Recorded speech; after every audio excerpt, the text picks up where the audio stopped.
crazy.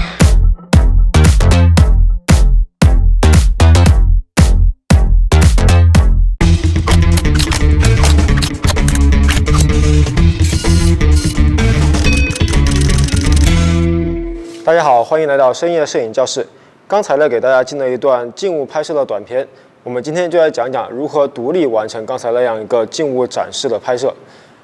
那么谈到独立的话，今天就需要一个很好的助手，就是我们今天特别要提到的 Zipon 的 Micro 2 1600电动滑轨。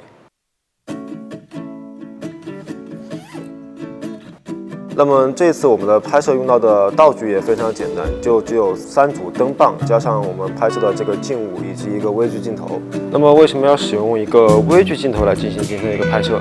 就是因为我们今天布的这个是暗场，然后在暗场配合光影情况下，拍摄更多产品的细节，会使得这个产品显得更高级，而且画面会显得很干净。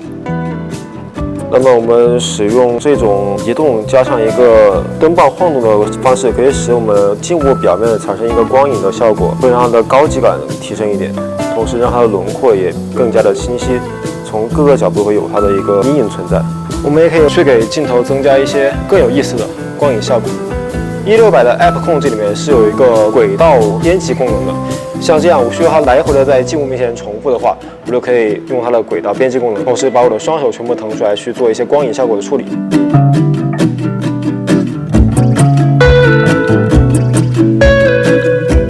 那么今天给大家看了这么多拍摄的花絮，我没有在中间讲很多关于这款电动滑轨的一些参数呀，比如续航啊、它的行程啊都没有讲，是因为我觉得这些东西都在网上查得到，而且我们拿到一个对摄影、对拍摄有帮助的装备的时候，我们应该去理解怎么样让它来帮助我们进行更好的拍摄，让我们的作品更完美。